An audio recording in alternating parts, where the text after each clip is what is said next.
Hello and welcome to another video from me, Ox of Demons, and as you can see on screen, the beautiful Ghost Recon Breakpoint. Now, I felt I needed to create this video due to a lot of comments on the videos so far by people who've experienced this title, and things that have been really irking them, and a lot of you, it seems, only tried the beta, and from that, it leave a bad taste in your mouth and you didn't want to play it anymore. And one of the first things that people keep commenting on is the bad physics for the actual character on screen when it comes to running up and down hills and mountains. Now, as an experienced and avid hiker, backpacker and wild camper who has another channel called Boots on the Ground UK, I can tell you that the physics on the actual running around is very, very realistic. When you're running around with something in your hands and you've got a backpack on with gear, when you actually go down an incline, the momentum and the weight as you go down, as you can see on screen, it carries you forward and it gets to the point where you physically cannot stop running. That aspect of this title, I think, is really realistic, and a lot of you are saying that you don't like it and it simply doesn't work. Well, while we're here on screen, let's just do a little experiment. If we go down at the speed like that, that is 100% realistic. I know it, I've done it myself. I tumbled down the hill and I ended up going arse over tit and breaking an elbow. So if we press the N key and we go into the tactical walk speed, you'll find that this is the pace you would go down. Actually, you'd go down at a slight angle, but this is the kind of speed you would go down a steep incline.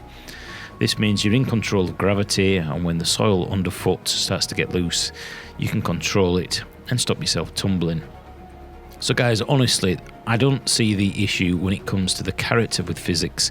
Whether we're talking about other elements in the title, well, for this video, it really was just on that part. So as you can see, on screen now, this is the normal speed, and you can use that N key to go into a slower tactical speed like this. And what you'll find is, as the difficulty level goes up onto extreme or advanced, and you turn all the HUD off, many times when you're creeping around, the enemy or the AI will actually hear you creeping around. Yes, they do. I've tested this. So going into that even slower tactical pace really does help, and it makes it much harder for the AI to actually find you.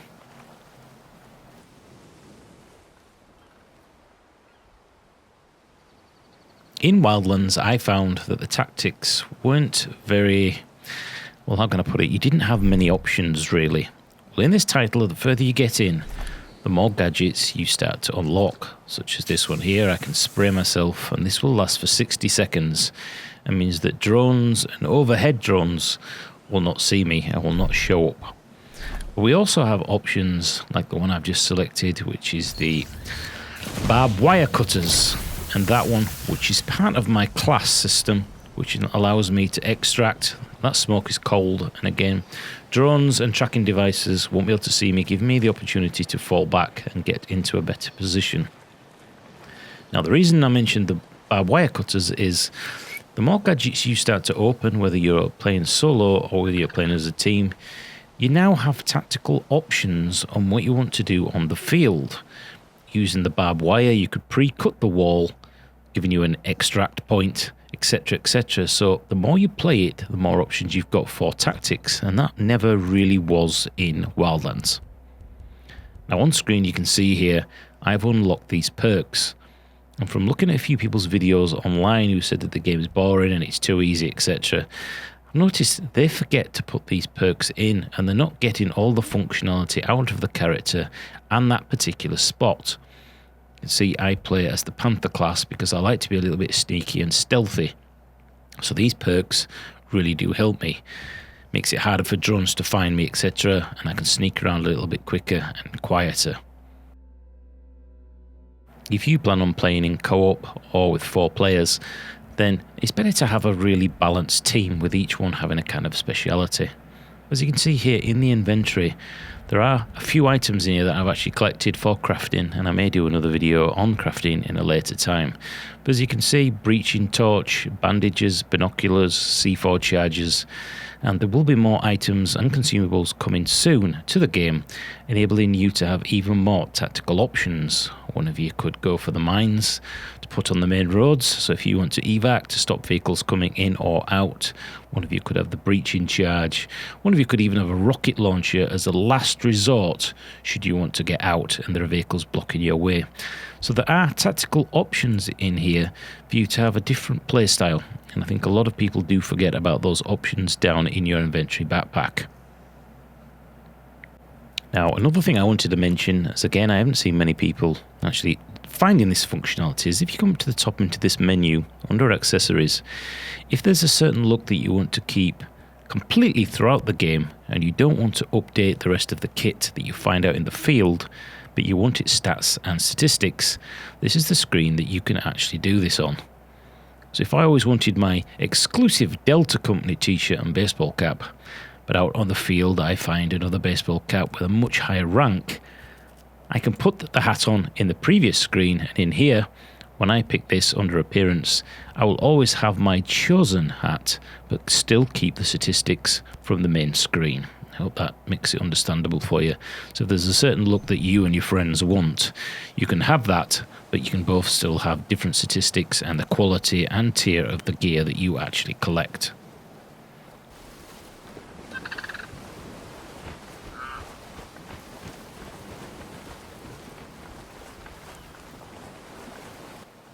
While we're talking about the AI, if you play the title the way I play it, on Advanced or sometimes on Extreme, and you turn the entire HUD off, you'll find that this is a much more exciting, immersive and satisfying game once you actually get the objectives done and you extract perfectly. It really can't be beat, and I think this is the way, if you're wanting that next step up and you find the game too easy, or you want that more immersion, then do try this method. Turn everything off, barring occasionally I'll leave the yellow dot on just to give me an idea of where the objective is, because occasionally you simply cannot find it, and this is a way to actually play it. When it comes to the AI and it being too easy, by playing this way, you don't see their arcs, you don't have the minimap on to be able to see the enemies, you don't know where they are. Their patrols is something that you're going to have to watch and work out and be extremely more stealthy and sneaky. For example, even if you place a silencer on your pistol or rifle, if you fire too close to an enemy, say under 25 yards, they will hear it. A silencer does not get rid of the entire sound spectrum in real life when you fire a weapon. This is quite realistic in the title, so be aware of that as well. Things such as getting a kill or a hit and the body leaving it out in the open, this will alert enemies.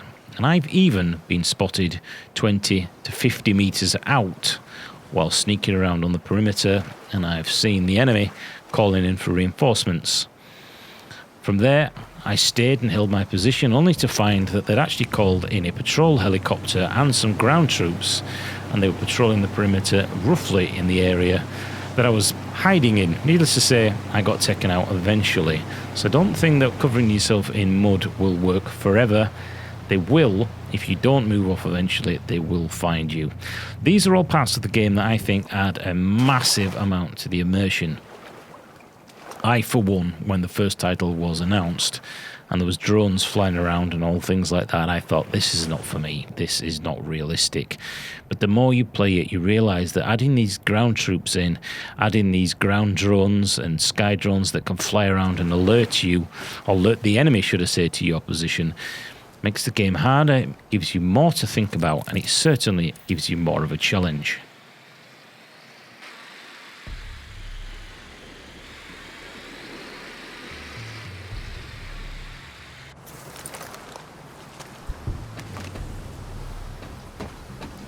So let's see how far I actually get on this map. If I drop anybody and I think there is a chance that the enemy will actually see them, I will move off, move away, take the body with me. So again, at this difficulty level, I have no idea where the enemy is. I've got no idea their patrol maneuvers without doing another recon. And I have to watch my back here, because on the higher level difficulties, the enemy can see you from quite far away. So silencer on. I'm going to have to watch these guys over here, because if I drop this guy stood here chances are that any other patrols in that area are going to see the body. Obviously, when we hear voices, it means they are extremely close here.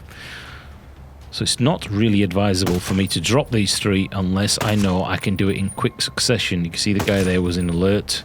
They're down. Now, this is actually a really bad maneuver. I've now got 3 bodies pretty much out in the open, a long distance from me, making it extremely difficult for me to get over there, carry 3 bodies and hide them. Now, what you may have noticed there was, as I jumped down, I made quite a bit of noise. And the big chain gunner here was actually alerted by that noise. Yes, on the higher tier difficulties, this is how in depth and how, I think, how great the AI can actually be. He's coming over here now because he heard something. He may even actually come over closer if I'm not careful. There we go, as you can see.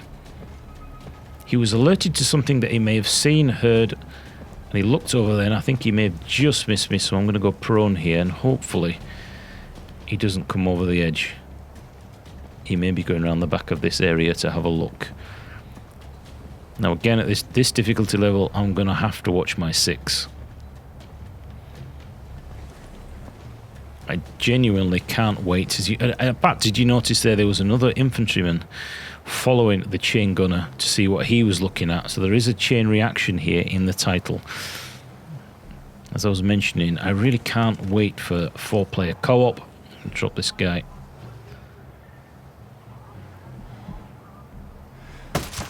But to play with some like-minded players, this is a bad position, like-minded players who want to play it really slowly with possibly somebody recon out in the hills, being able to guide us in, telling us when we can move and when we can't move. That's when this title really will come into its own. But for now, in single player, I'm absolutely loving this title.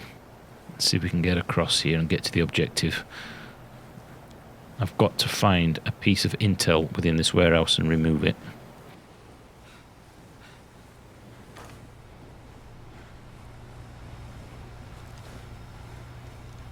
As I haven't actually done any recon here, chances are I'm going to bump into somebody. I've got the gunner over to my right. So guys, let me know what you think about this video.